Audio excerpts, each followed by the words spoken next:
Okay, it's just hit one there now, so I think we might kick off if that's okay with you, Amy. Yeah. Yeah, sure. Okay, perfect. You're all very welcome today to this event, to this webinar event, cross-sectoral themes and collaborations to support circular material and product innovations by Dr. Aimee Byrne. You're very welcome here today. My name is Ruth Clinton. I am the Industry Engagement and Partnerships Manager here at E3 in Trinity College, Dublin. And I'm delighted to introduce you to today's session as part of the Balanced Solutions for a Better World monthly webinar series hosted by E3. So I'm just going to talk to you for a few minutes first to provide an introduction about E3 and what we're all about. And then secondly, I'm just going to dive into the kind of core theme of today, which is around the circular economy, materials and product innovations.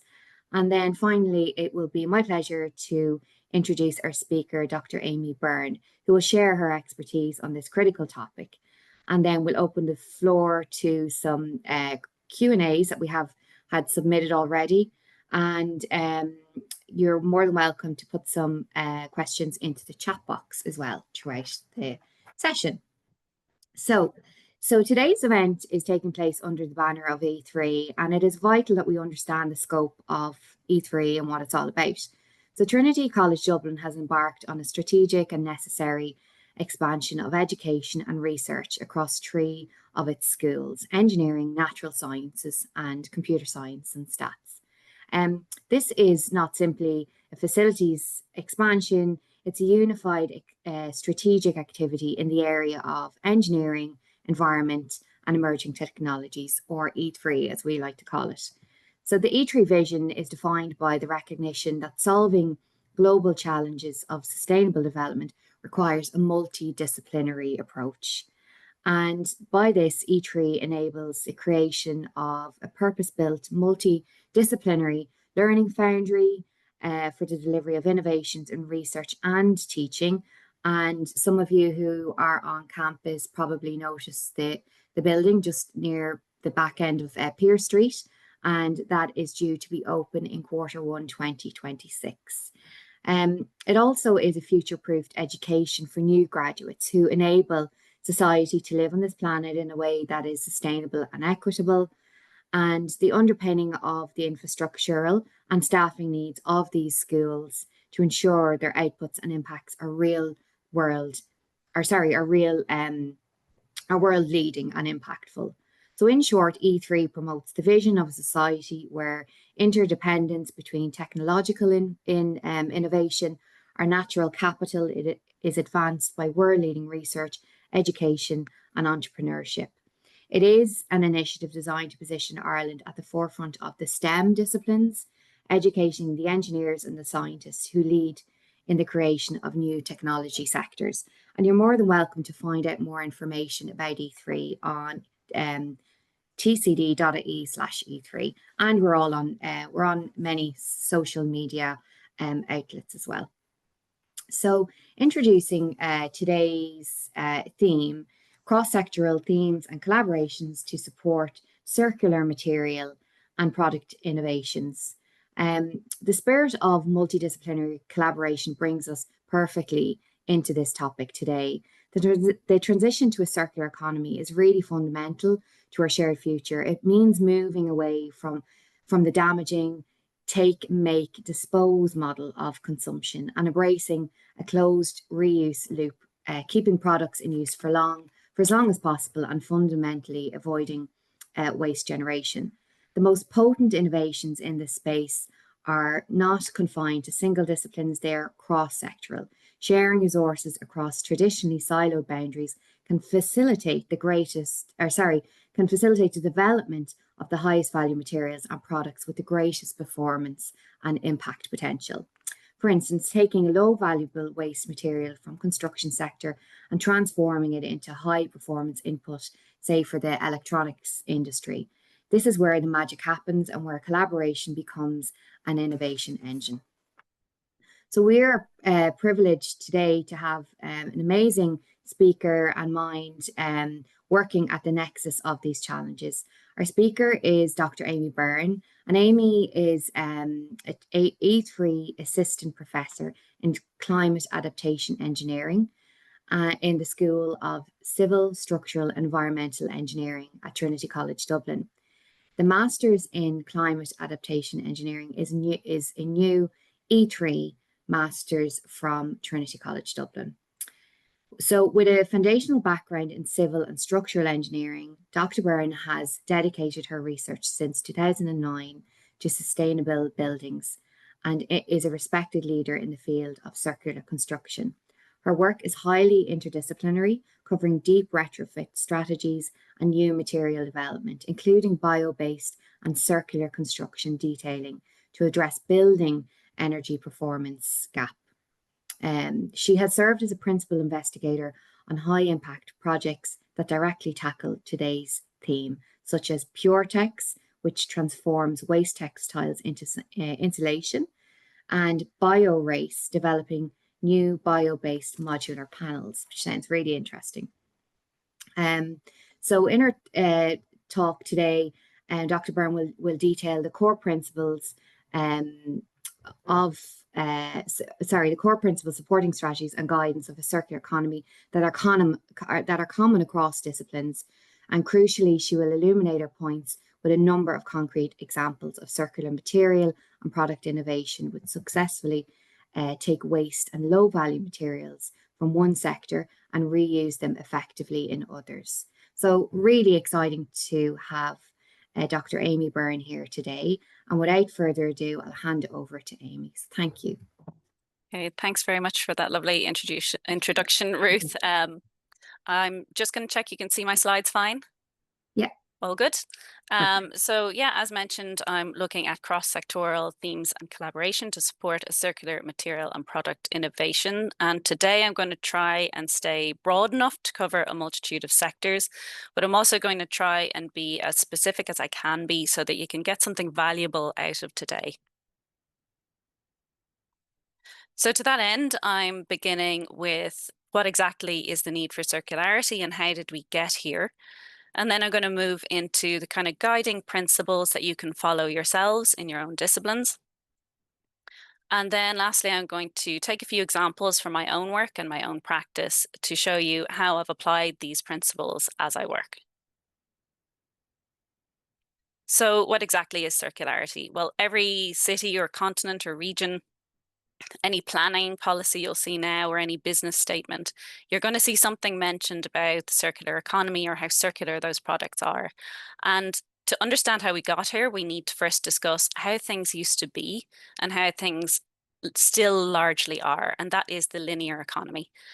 We need to move from this take, make, and dispose model, which involves raw materials being continuously extracted and processed before ending up in landfill quite soon after that. And we need to move into more circular systems. But there are a plethora of definitions of what exactly a circular economy is, and there are usually definitions that are specific to different sectors. But there are common principles that roll across all of the disciplines. And the first one is about eliminating out waste and pollution. It's about circulating products and materials at their highest value, and we'll get back to that point later. And it's also about regenerating nature. So it's not just about having little impact, but it's also about regenerating. And for me, as someone who, as Ruth mentioned, originated my research work in energy efficiency, sustainability, and retrofit, having moved to circularity more in the last 10 years, circularity is kind of like sustainability 2.0. It's about moving beyond just using a little less energy, producing a little less pollution, and subbing in renewables. It's more about aiming for zero. So it's about zero waste, zero pollution, zero resource depletion.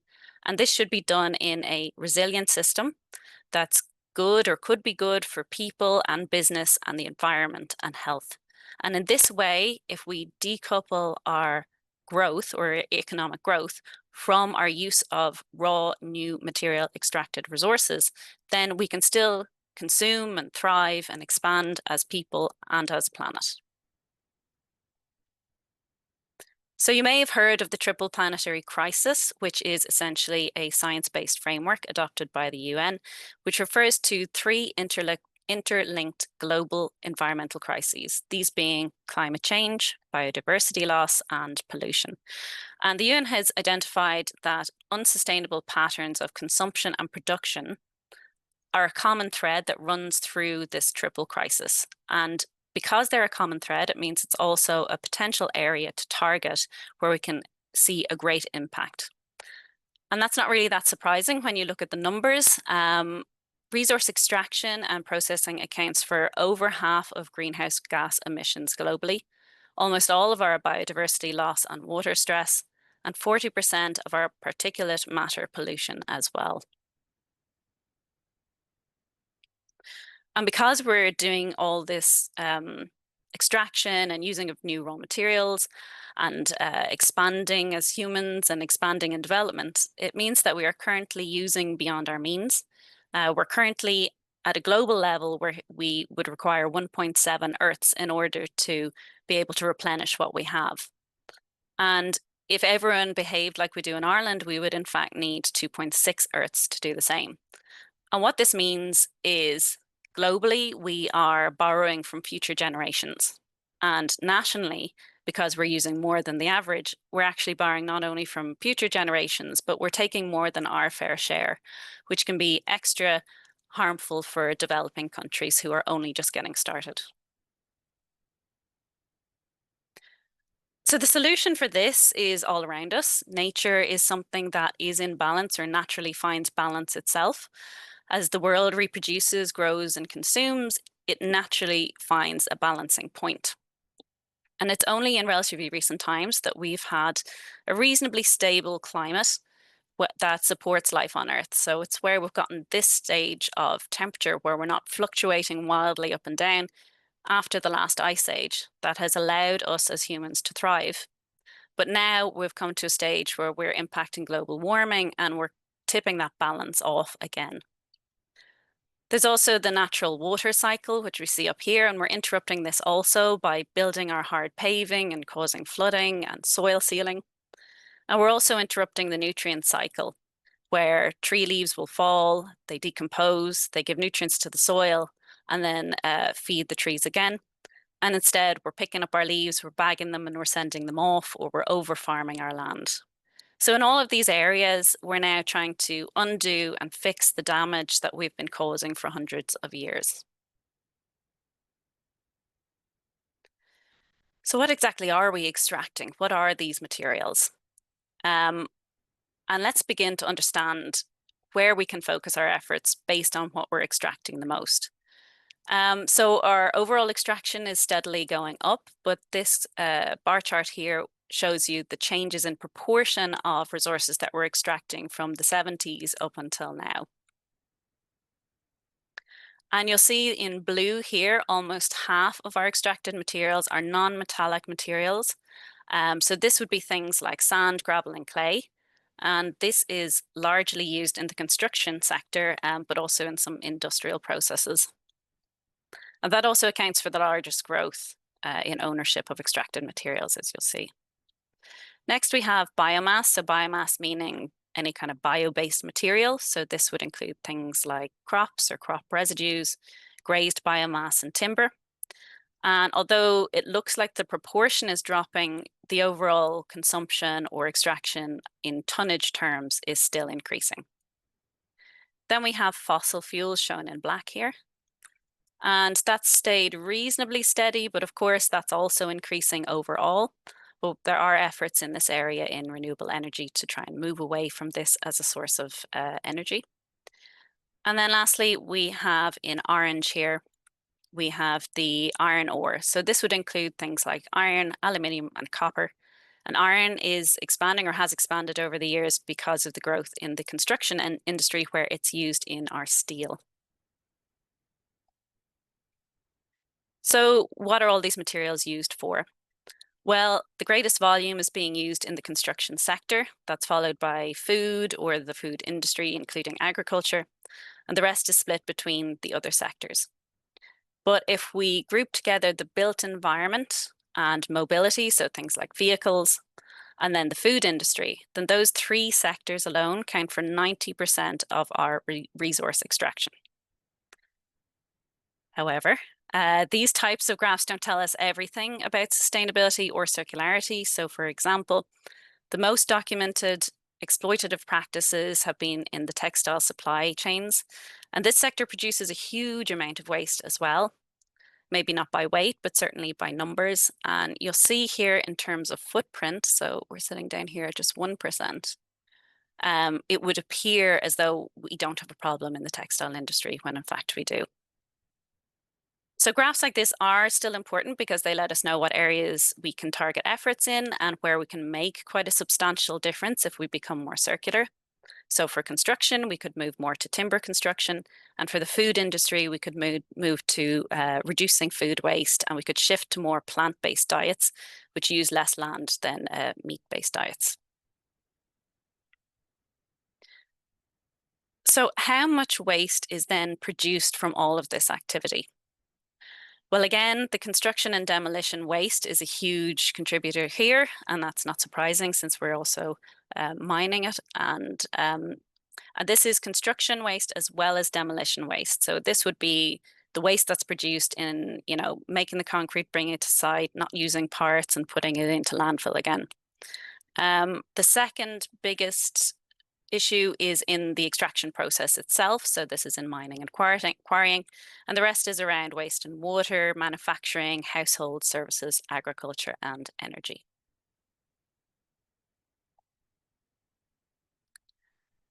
And what is our reuse rate? So we're talking about reuse here rather than recycling.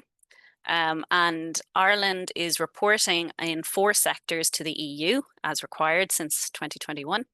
And these areas are construction, textiles, furniture, and electricals, and other. And by weight, you'll see that we're doing really well with electrics. We're doing okay with construction and furniture, and textiles a little bit lower.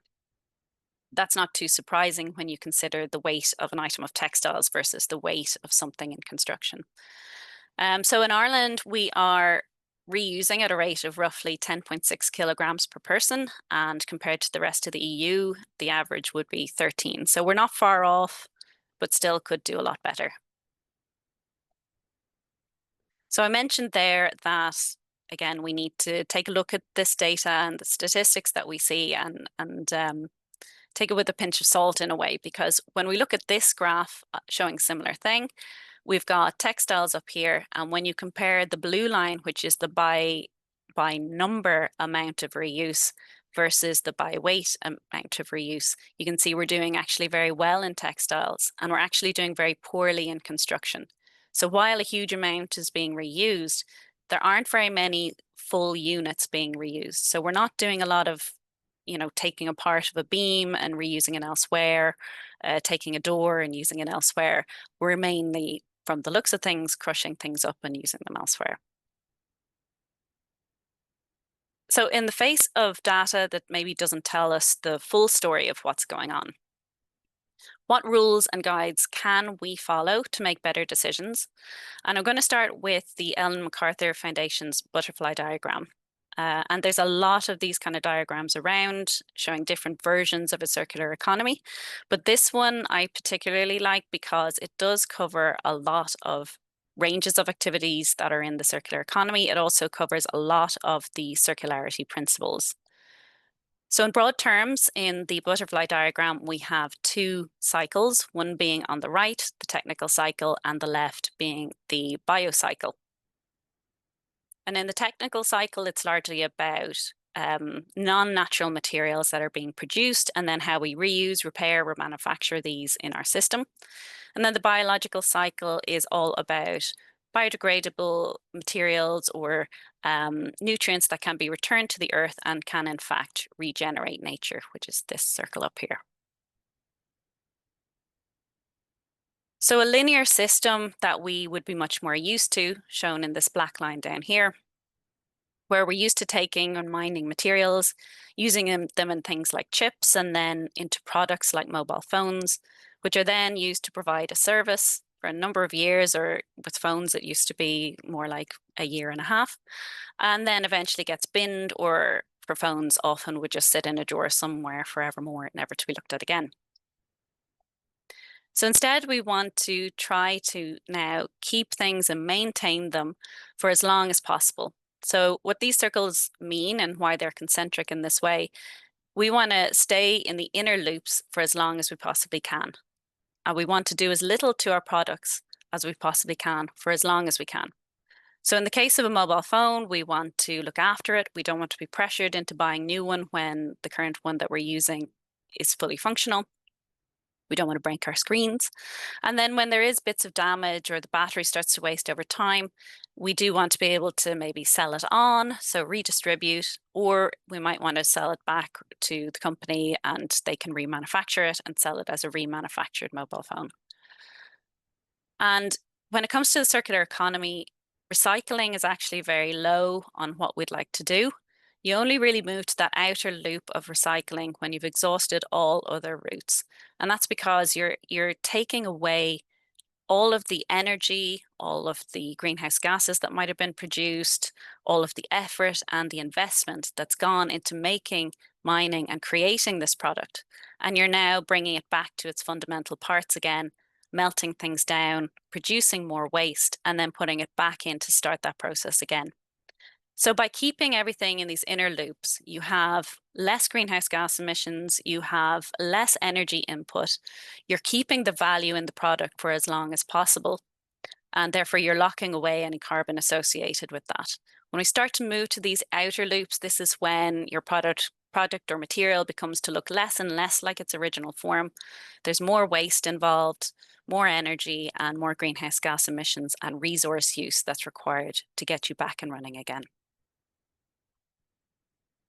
So then just a little mention of the bioeconomy, which is a subset of the circular economy. And this is essentially any of the bio-based materials that are circulated. And the biocycle, which is for materials that are biodegradable and can safely be returned to the earth. The cycle mainly concerns products that can be consumed. So you're probably most used to seeing this in terms of food.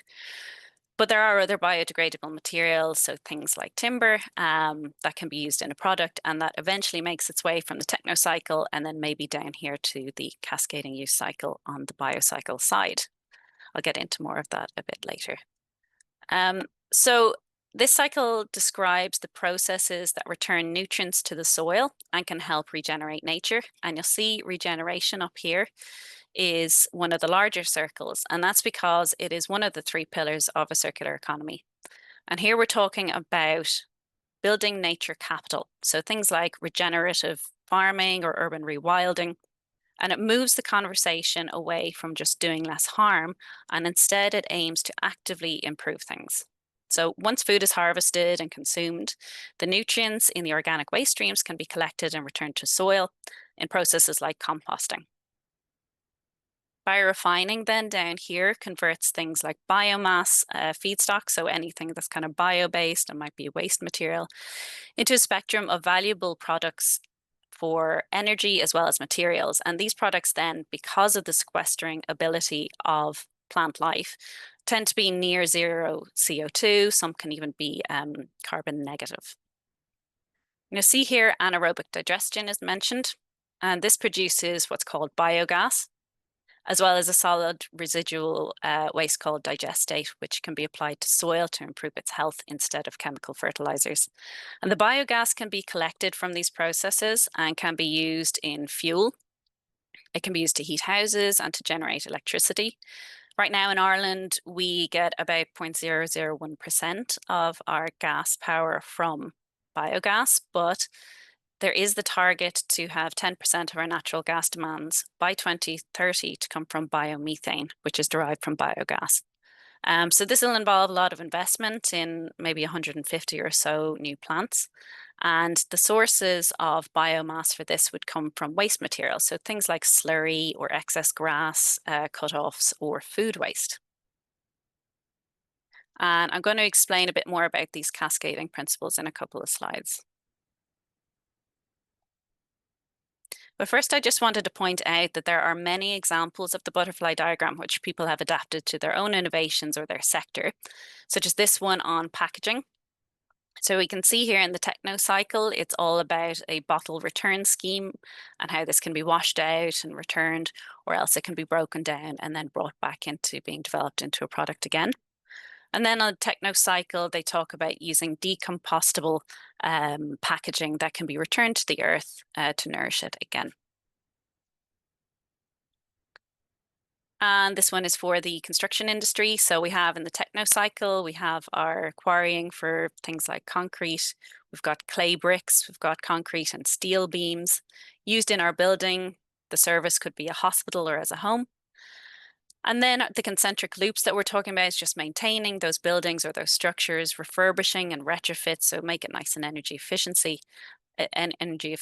And then if we need to get rid of that building or move parts, then preferably we can disassemble them either as large parts or as smaller parts. And then the last thing, again, we want to be doing is breaking things down into recycling. So we really don't want to be taking things like concrete and crushing them and then using them maybe under a road, because we're losing that inherent value and all that power and energy and strength that we had in the original, and we're creating a new product or a new use for it that is maybe of a lower value. And then in the biological cycle here, we have the example of timber, because that would be the one that's most used currently.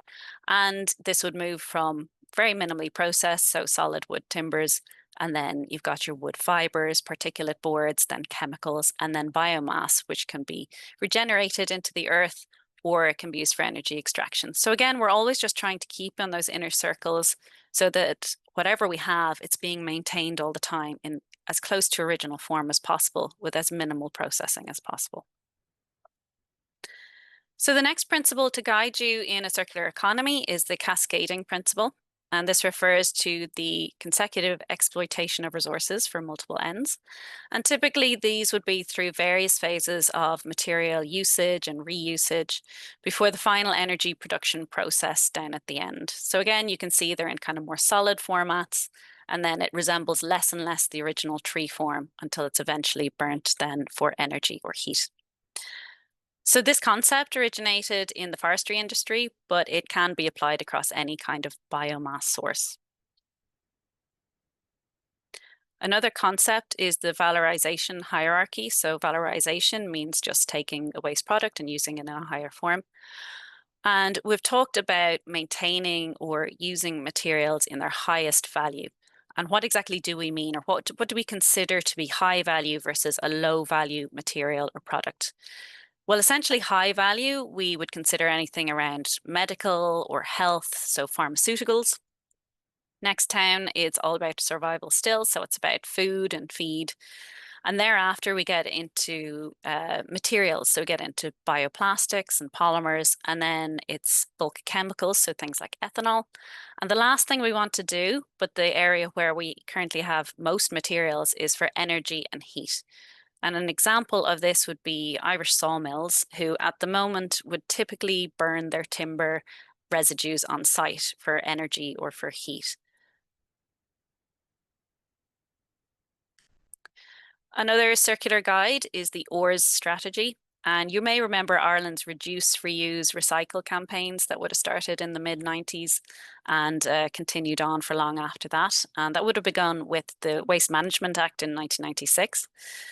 But this has now been subdivided into many more ORs, and I've seen 14, 22, and even one publication I saw 38 different ORs being described. But most commonly for a circular economy, you're going to see 10 ORs.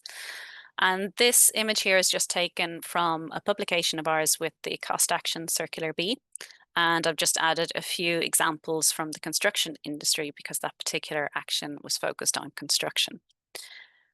So in a similar way to those concentric circles of the butterfly diagram, we want to keep up here as much as possible, using as little materials as we can before we start moving into reusing, redistributing, repairing, because all of that involves introducing more energy or transport emissions or breaking things down progressively into less and less like the form that they originated.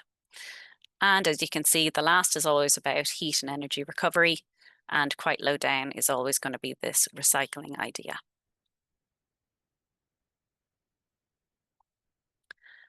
So some additional rules to follow that aren't necessarily explicitly for a circular economy, but these are things that probably need to be checked off in any innovation that you have.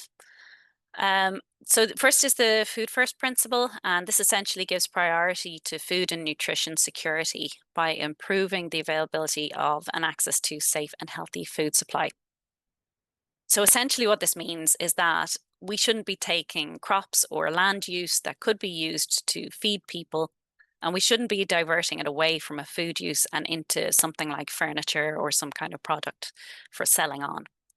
The next one then is the critical raw materials.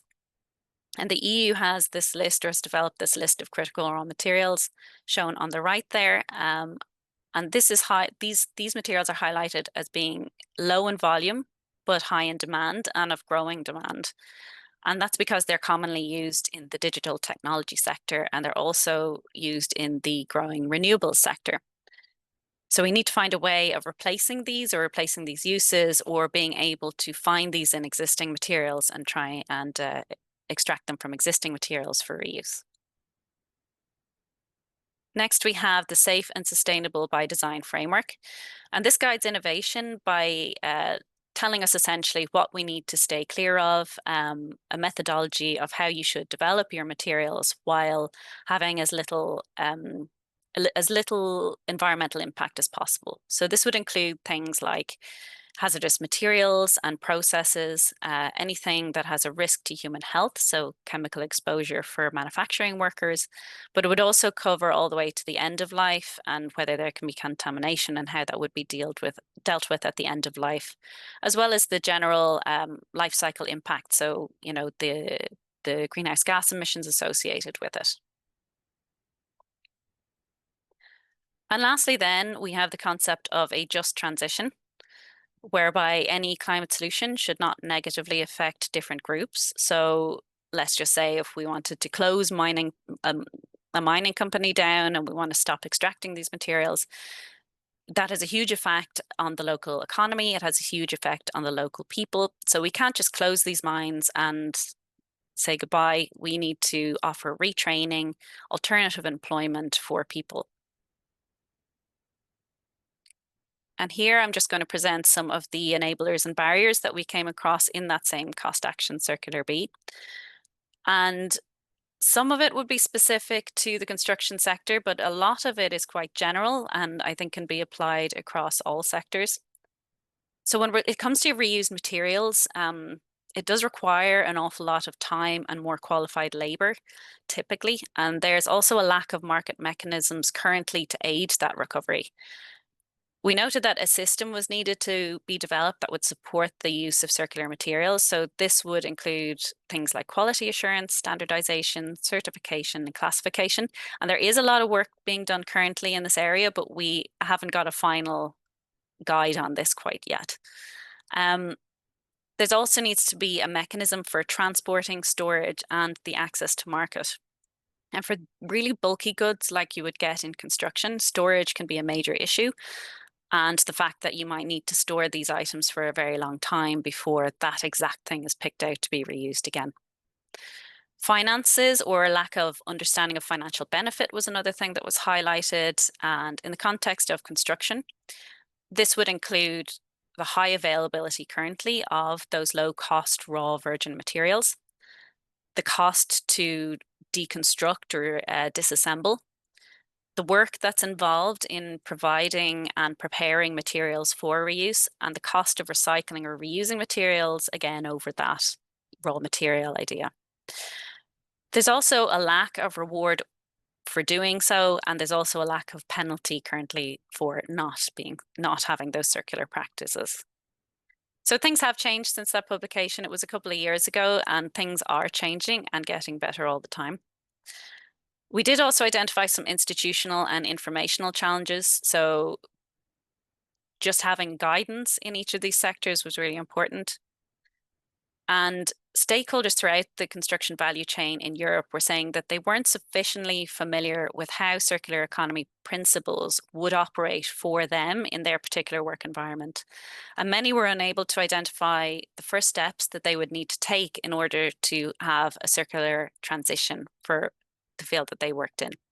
So addressing all of these challenges would require collaboration from all of the various different sectors involved. So this would include multiple agents of policymakers, professional bodies, businesses, and input from industry professionals, researchers who can provide those innovations, as well as the end users.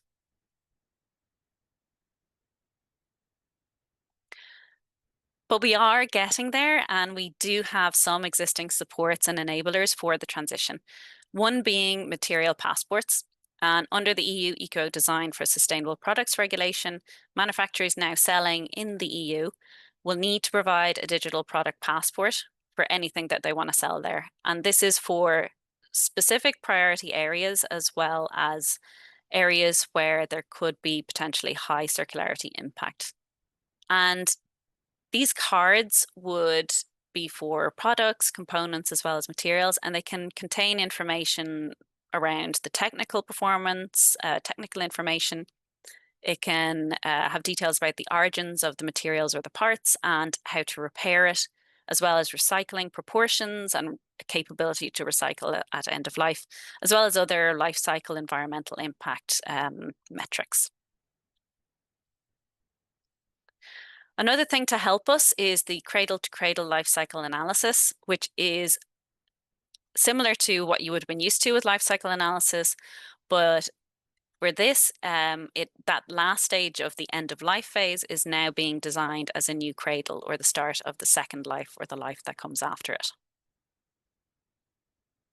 Renewable energy is great because it means trying to remove that fossil fuel dependency as a new resource extraction.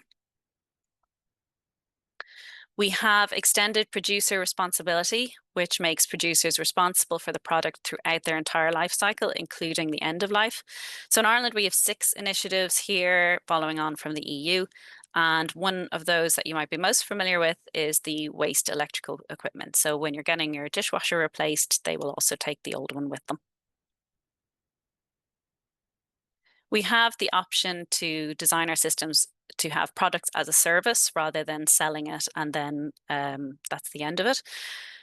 So for example, you don't own your car, but instead you use it as a service, and that forces out the idea of planned obsolescence, making suppliers responsible for the maintenance and the longevity of the product. And that means that they have this vested interest in designing for longevity and robustness and making things that last.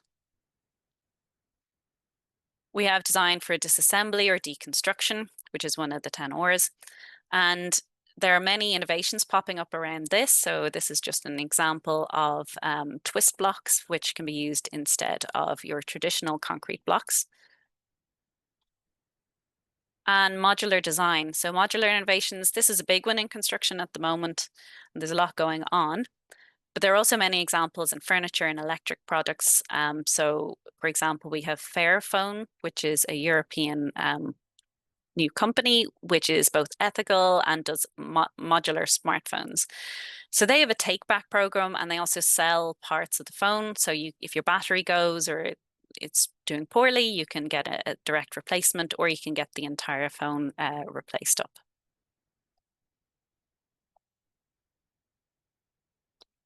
So I'll just check the time. Okay. So lastly, now I'm going to show you how I've applied circularity principles in my own work, with a particular focus on the use of waste from one sector as a resource for another sector. And first, I'm going to discuss the BioWaste project, and this aims to develop Irish biocomposites as carbon neutral alternatives to current construction materials for use in modern methods of construction, just because those kind of methods tend to be inherently more efficient and less wasteful. And for this, we have identified Irish farming and forestry residues as our source materials. And we're trying to stop that flow of their cut-offs and their residues and waste from going into low-value uses like compost or energy or disposal. And we're trying to break that chain and move things up into higher value materials.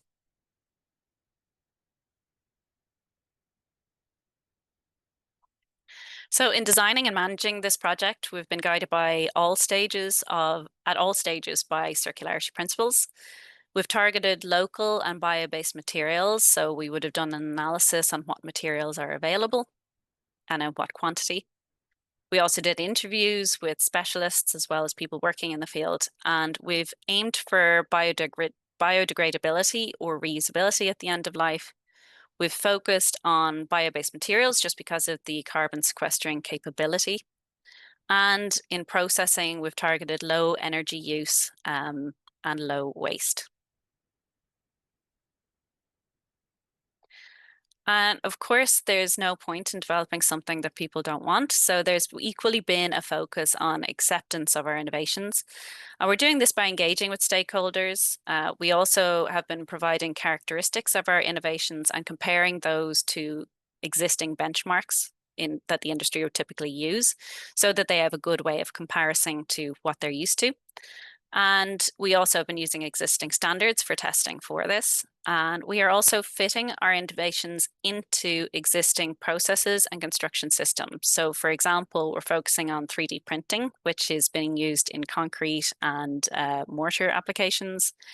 And we've also been looking at offsite constructed modular panels and how we can replace these. And by doing so, it means we don't have to also invest resources, materials, and training into overhauling the entire system. We can hopefully just slot neatly into a system that's already developed or in development. The next example is the SFI Challenge PureTex project. And here we've been taking a major waste resource or a major waste source, which is the textile industry, and trying to find a high value use for the 7 million tons that end up in EU landfill every year. And the use case that we began with, at least, is for insulating our homes, since this would address the twin challenge of having an inefficient housing stock, but also the fact that this is a high resource using sector, and insulation itself, half of it comes from virgin raw materials. So DCU here have been leading on this, and they've been focusing on breaking down the textiles into their fundamental components and rebuilding them with polyols and into foams that we can then test. So we're testing it structurally, thermally to standards, but we're also looking at the embodied carbon. And the circularity principles displayed here is in taking out that high waste producing sector to feed a high resource using sector. And we're currently using the support mechanism of cradle to cradle LCA as evidence of our benefits and to compare different possible solutions. And it's also a good example of cascading use where we're only including unsellable clothing items which were due for landfill anyway and were hard to recycle, so blended fabrics and polyesters, and defining a new higher value product for them. So here again, there's been a solid focus on widespread adoption. And so stakeholders from all stages of the value chain, including the textile users and manufacturers, charity retailers, insulation manufacturers and clothing designers have all been consulted along the way. And we're trying to make that change up the chain as well. So trying to let designers know about the issue with having those blended fabrics.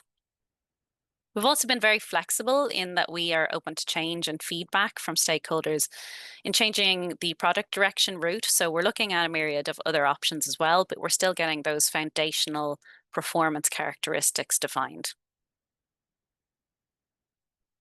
So lastly, I just want to highlight some work in the biorefinery product, which is biochar. This is just one example of one of these excellent, highly circular materials. And it's produced by pyrolysis, where essentially you can get clippings or waste such as coffee grounds, and you can heat it with a low amount of oxygen in what's called pyrolysis. And in this process, the CO2 that the plant has sequestered during its lifespan, only half of that then will get re-released. So essentially, it can be a carbon negative material. Obviously, there's some amount of energy and emissions associated with actually the pyrolysis process and transportation, but with careful design, you can in fact make a carbon sink out of these materials. But there's a lot of work to be done in this area, a lot of more understanding to understand about the pyrolysis process and how to optimize this for different materials. And the biomass or the biochar that comes out can look very different and behave very differently and have very different constituents based on what your biomass source is and based on the parameters of pyrolysis process. So it's about testing, checking those innovations and seeing how they benefit each of our industries. And the uses and benefits, other than the carbon benefits, are plentiful. It can be added to animal feed where it has benefits in digestion, inflammation, white blood cell count. In soils, it can really enhance the crops. It can make the soil nice and healthy and can help in water retention. And in construction, there's been a good bit of work on showing and proving the strength gains that can be achieved by just very low replacements of the cement. So we're taking out a high embodied carbon material like cement and replacing it with this carbon negative material like biochar, which has multiple benefits. And then it has other sector benefits. So as a decontaminant for water or wastewater, taking out smells or absorbing pesticides, and has been used in many industries, but there's a lot of research going on here. So there is the potential for biochar, if designed correctly, to tick almost all of the boxes when it comes to circularity. So in waste and pollution elimination, in producing high quality products, in regenerating nature, so in that return to the soil and enriching the soil and getting better and more healthy plants. And it also has the potential to be a side stream from multiple industries to support that just transition, especially for farmers. And that waste and used plant-based matter can be used to create biochar. It means that we're still following the food first principles. So lastly, I'm not going to talk too much really about policy or regulation, but I've just signposted these essentially here. So we have our whole of government circular economy strategy, and recently the second version of that went out for consultation. I think you can still view it online, but we should see the end product of that soon. We have quite a bit in waste. So this is the most recent one here in Waste Action Plan for Circular Economy. And there's also some documents here on procurement if you're interested in that. There is also a bit of work on our bioeconomy here. So our bioeconomy statement, action plan, and also food vision. At a EU level, usually whatever we do here has originated in the EU. But as we mentioned before, it is the Eco Design Directive. We have, let's pick out a couple more. Yeah, the Right to Repair Directive from 2024. We have waste packaging directives, one on textiles, and this one here on new regulation on waste shipments. So a lot of our waste is currently exported where we're essentially moving the problem elsewhere. So that's trying to battle that one. And then if you look at the circular economy monitoring framework, this will let you see what metrics are being used to monitor how circular we are. And here you can have your say in the open for consultation, the Circular Economy Act, and that should come into place in 2026, aiming to establish a single market for secondary raw materials, increase the supply of high quality recycled materials, and stimulate demand for these materials within the EU. There's a few more resources there. I'm just going to signpost you to the NSAI. This has a page on circular economy standards if you're interested in certification, where you can see whatever is happening and most up to date in this area. The Ellen MacArthur Foundation has a lot of resources for different sectors. And yeah, there's the EPA page as well on the circular economy. The very last thing I'm going to show you are just some links to various videos if you're an educator or if you yourself just are interested in watching short videos to get upskilled very quickly.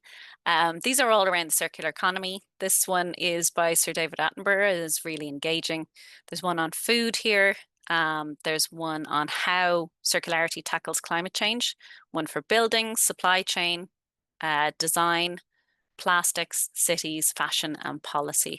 So hopefully we can send those links onto you, or you can take a screenshot there and use these yourself. And happy to take any questions that you might have as well. Well, Dr. Aimee Byrne, that was absolutely fascinating and a very complex ecosystem. You wrapped it up very, very nicely there into that session, and absolutely incredible. So thank you very much for that. I could talk to you all day about all of those different areas. Your explanation of the statistics where we are at the moment, and then all of the diagrams that you provided, I think explained it really, really clearly.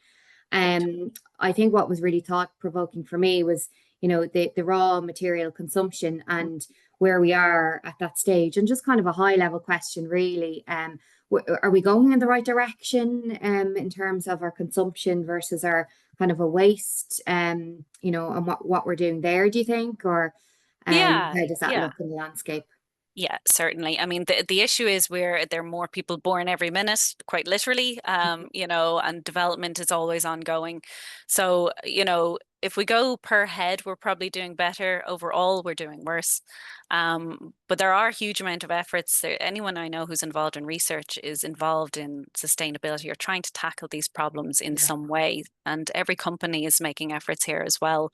And we're all becoming more aware of what's going on. And even if people aren't maybe necessarily aware of what circularity is, or that what processes are involved with that, it is just kind of trickling down. So that market for reused clothes, is similar now to what we would have yeah, had in your mom turning the lights off every 5 minutes in the house. So yeah, it's coming in, it's trickling in, and it is being led by Europe, and there is some great stuff coming down the line, but it is a relatively new area. So there's a lot of unknowns, and that yes, can be really exciting as a yeah, researcher because you can be at the mm, forefront of those changes and you can define it for yourself and be a leader in this area. But mhm, it also means you've got very little guidance to work with yet. But I think in the next, say, 5 years, we're going to see an absolute explosion in these kind of standards and ways of doing things and case studies and best yeah, practice. yeah. No. Yeah, that's amazing. And then Mhm. that leads me to a next question. I recently seen in my county, I'm from County Loud, they had the first 3D built house there. Oh, I think it was last year. But just in terms of stakeholder engagement, stakeholders are really open to in terms of adoption, acceptance of these new innovations. Yeah, yeah. Yeah, I mean, brilliant. like definitely when I've spoken to companies about, say, bringing that biocomposite into 3D printing, anyone that's involved in those modern methods of construction and things like 3D printing, they're already people who are interested in innovation in the first place. So, I've asked about, can we come and use your equipment? And the answer is yeah, grand, which is amazing. Yeah, But when I've gone to companies that are maybe more long standing. So when I've gone to sawmills and asked them, can I have some of your waste materials or can I try something on your production line? I've been told no. And that's kind of across the board. yeah, And that's yeah, because they have something that's working really well. It's really yes. seamless, making huge amounts of money, and me coming in annoying them is going to mean shutting everything down for a couple of hours and Yeah, huge losses. yeah. So yeah. Okay, very good. Look, as I said, I could talk to you all day about this, but we have questions that were submitted, and we'll try and get through those. So, one question, the first one is, how important is design for disassembly or modularity in achieving circularity? It's a good question. It's extremely important, both of them. Yeah, So design for disassembly, that's really important when we're developing new products or systems or buildings. Um, and that's because we're having a major issue now with when we're trying to take these systems apart. It's a little easier when you're talking about technical goods, so things like phones and fridges, because they have a much shorter cycle. But things like construction, the best you can do when you're taking apart a concrete beam is to just smash it up, really, because we don't know anything about it. We don't know how strong it is. We don't know where the reinforcement even is. We don't know where that comes from. And it's very, very hard to take that out as an individual item and reuse it elsewhere. And we also don't have the trust for that. So if we had something, say, 100 years ago, this was all documented, it was designed to be taken apart. that energy involved, that waste involved in taking something apart and essentially exploding it and then using it maybe in a very low value use, so backfill, which is what it's usually used for underneath roads. Or sometimes it can be used as an aggregate, but again, because there's such variability in the strength, and the absorbability, and it behaves quite differently, there's not a lot of trust then in how we use that then in the next product. So doing good now in terms of design for disassembly or deconstruction is we're kind of buying forward. So we're doing Yeah. a favor to future generations, Yeah. Yeah. and helping them out. And then in terms of modularity, that's also extremely important, because when you need to repair small parts, you can just take something off the shelf. Yeah. Currently windows have been designed, you can't just pick something off the shelf. You can't say, oh, mine's 180 by 200. Yours is 1825, and whatever your dimensions are very specific to your Mm. building. So everything has to be made to your specific needs. And when parts of that need to be replaced, like a single window pane, sometimes you're told, look, it'd be cheaper just to replace the whole thing, A which lot. is Yeah. which is Yeah. terrible. Yeah. Yeah. Um, It really is. so really those two Mm. concepts cover a similar Yeah. area, which is designing for new now to be circular in the future, but they don't address the issue of all of that we're left with now that hasn't been designed to be circular or taken Yeah. apart or Yeah. reused. So And I think the next question leads kind of nicely in, and I kind of thought about it earlier on. Are there any international standards or certificate systems, like I suppose ISOs, yeah, that help yeah. evaluate or ensure circularity in materials and products? Yeah, certainly. Well, I did mention the EU Digital Product Passport that you Yeah. can look up and look further into, but also there is work ongoing here and there are working groups.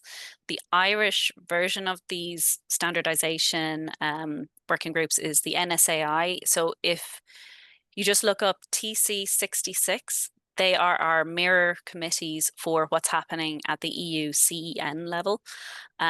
So you can see what working groups are in progress in this area. And if you look up that link that I put in from the NSAI, you'll be able to see all of the different activities going on in the circular economy. But again, these are kind of working groups working towards something that's coming down the line.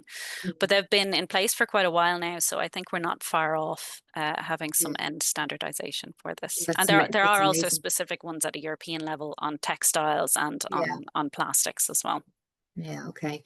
And then the next question we have is, what emerging technologies like AI, digital twins, blockchain are the most promising for enabling circular material flows? It probably depends on what part you're looking at exactly. So Hmm. in terms of waste collection and segregation, AI has been used for quite a while. They're in kind of identifying, so visually identifying different materials and then being able to separate them in the correct piles to go to the correct place. And the EPA does have a report on AI as an enabler for the circular economy. So anyone interested in that can look that up as well. Okay. So that's as far as waste separation or identification. In Mhm. construction, I would say BIM is our greatest enabler. Oh, And yeah. that's because it's not just building information modeling, it's also a means of storing information in a standardized way so that people can always come along and they know where to look to get what information. And that can be linked to LCA, it can be linked to material product passports, and it contain all that information on how to repair, how to replace, how to disassemble and reuse. And then things like blockchain are associated with that. So that kind of lets you know with clarity and makes things traceable. So we know where things came from, and that enables making more sustainable choices. It enables LCA calculation, um, and that kind of thing. So in terms of what's best, you know, they're all great. It's mixed. And Yeah, it yeah. just depends on what you're It doing depends and on the what works well situation. for Yeah, the particular one. Yeah. yeah. Okay. And then one more we have here. What metrics are or indicators are the most useful for assessing circularity or material efficiency? Well, the one you're probably most used to is seeing on packaging the percentage recycled material, or whether it's Mm. 100% biodegradable, or Yeah. how much of it is bio-based, or the cap is recyclable, body is not, etc. Sometimes you might see embodied carbon or carbon footprint might be mentioned on there.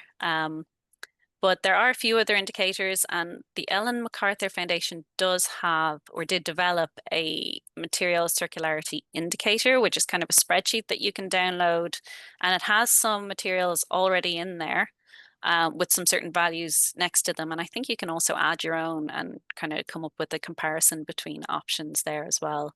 But if you want to get a sense of what Europe are using as their indicators, you can look up the EU's circular economy monitoring framework, and that will just show you what they're monitoring on a national level. So largely this would be things like import dependency, it would be material footprints and recycling rates and that kind of thing. So depending on what you're looking for there. But for me, when I'm picking something off the shelf, I would usually look to the 10 Rs. So I would look to something that's already formed and I'm just reusing it or buying it on, versus something new. I'd look for no packaging where possible. And I have a preference for the bioeconomy, so anything that's bio-based. And that's just because of an awareness of that carbon sequestering ability that it's had throughout its lifespan. So I know there's a natural and innate lower carbon that should be associated with it as well. Okay. Well, I think that's a lovely way to end the seminar today, the webinar, really, to kind of look out for your ores out there and check your products before you buy them. Listen, I can't thank you enough, Dr. Aimee Byrne, for that presentation. I think the examples you provided, from the waste textiles to the bio-based panels, perfectly illustrate the power of the cross-sectoral collaboration.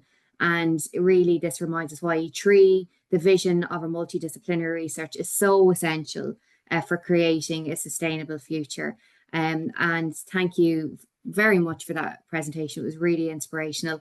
And thank you to everyone for your Q&A. Sorry we didn't get to any of the live ones, but if anyone has some questions, we could potentially take an email questions from you guys and come back to you.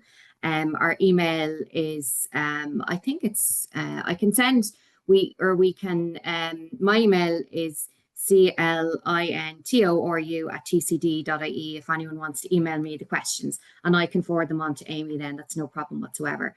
So as we conclude this session, I'd like to draw your attention to two upcoming events next week and the week after. The 14th of November, we have Urban Wilding for Systems Transformation, an approach to co-designing urban wild spaces by Mairead O'Donnell. And on the 21st of November, we have multidisciplinary approaches to the biodiversity crisis with Dr. Brian McSherry there. And you can find the registration links for both of these exciting talks on the E3 events web page. And they'll all be there. So you can register now for them and join us on the day. So look, thank you very much again, Dr. Aimee Byrne. Thank you for your time today. Thank you to our audience. It's been really insightful, and I hope you all have a fantastic day. Thanks, Ruth. Thanks, everyone, for attending as well. Thank you. Bye-bye. Bye.